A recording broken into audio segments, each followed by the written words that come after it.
निर्जला एकादशी का व्रत ज्येष्ठ मास के शुक्ल पक्ष की एकादशी तिथि को किया जाता है।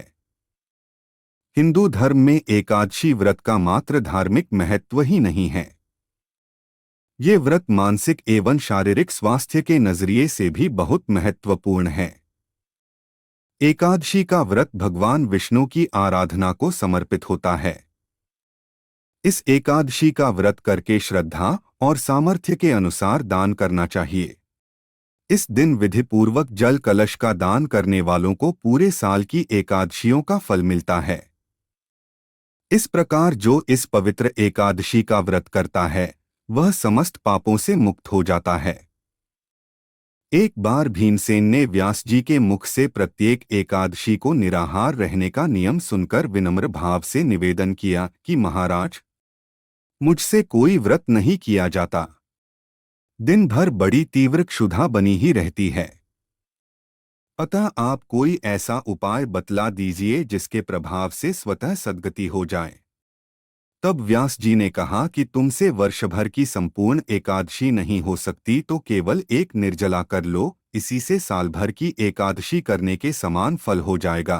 तब भीम ने वैसा ही किया और स्वर्ग को गए।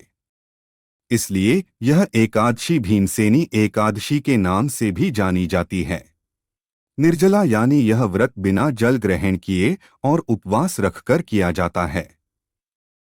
इसलिए यह व्रत कठिन तप और साधना के समान महत्व रखता है।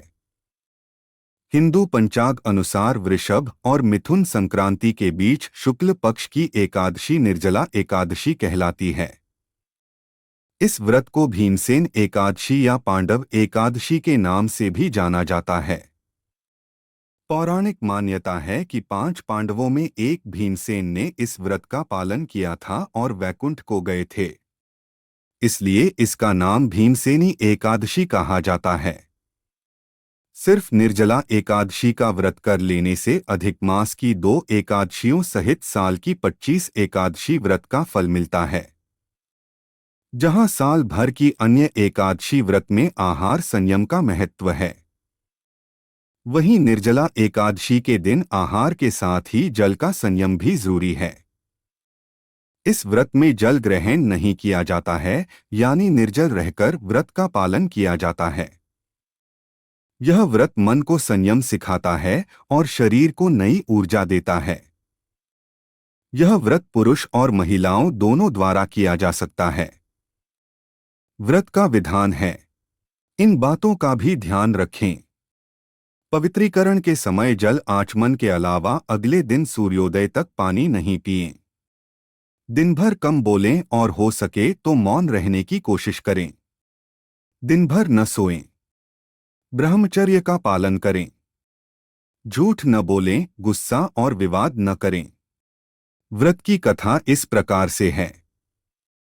जब वेदव्यास ने पांडवों को चारों पुरुषार्थ धर्म, अर्थ, काम और मोक्ष देने वाले एकादशी व्रत का संकल्प कराया था, तब युधिष्ठिर ने कहा, जनार्दन, ज्येष्ठ मास के शुक्ल पक्ष में जो एकादशी पड़ती हो कृपया उसका वर्णन कीजिए। भगवान श्री कृष्ण ने कहा, हे राजन, इसका वर्णन परम धर्मात्मा व्यास जी करेंगे, क्योंकि ये संपूर्ण शास्त्रों के तत्वज्ञ और वेद वेदांगों के पारंगत विद्वान हैं। तब वेद व्यास जी कहने लगे, कृष्ण और शुक्ल पक्ष की एकादशी में अन्न खाना वर्जित है।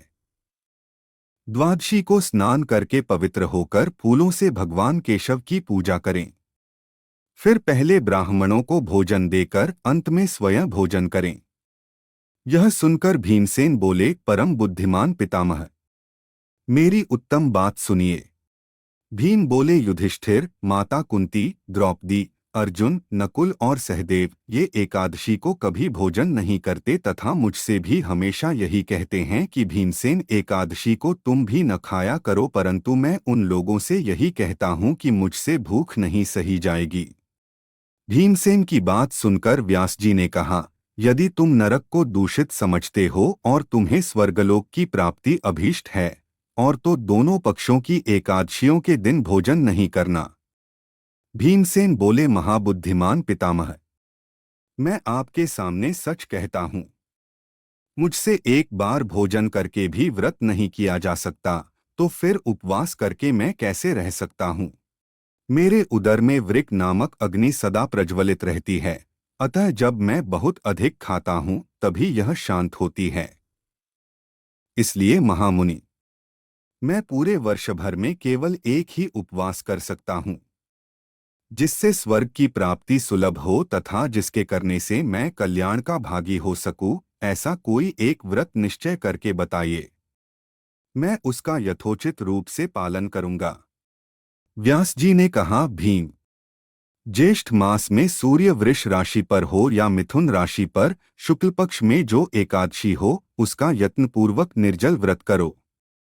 केवल कुल्ला या आचमन करने के लिए मुख में जल डाल सकते हो, उसको छोड़कर किसी प्रकार का जल विद्वान पुरुष मुख में न डालें, अन्यथा व्रत भंग हो जाता है।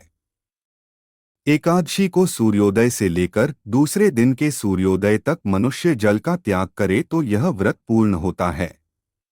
इसके बाद द्वादशी को प्रभात काल में स्नान करके ब्राह्मणों को विधिपूर्वक जल और सुवर्ण का दान करे। इस प्रकार सब कार्य पूरा करके जितेंद्रिय पुरुष ब्राह्मणों के साथ भोजन करें। वर्ष भर में जितनी एकादशियां होती हैं, उन सबका फल इस निर्जला एकादशी से मनुष्य प्राप्त कर लेता है, इसमें तनिक भी संदेह नहीं है। शंख, चक्र और गदा धारण करने वाले भगवान केशव ने मुझसे कहा था कि यदि मानव सबको छोड़कर एकमात्र मेरी शरण में आ जाए और एकादशी को निराहार रहे तो वह सब पापों से छूट जाता है।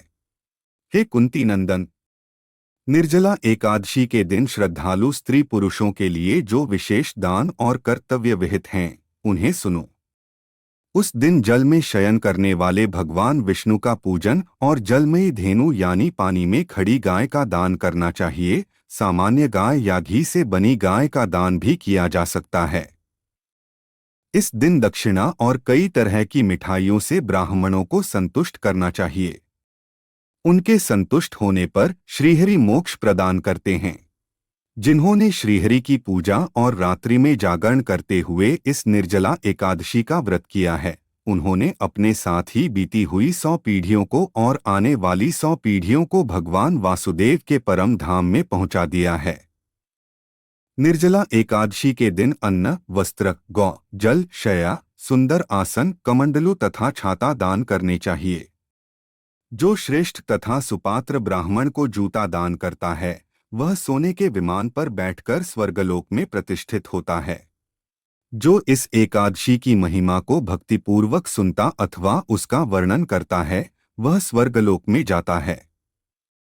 चतुर्दशीयुक्त अमावस्या को सूर्य ग्रहण के समय श्राद्ध करके मनुष्य जिस फल को प्राप्त करता है, वही फल इस कथा को सुनने से भी मिलता है।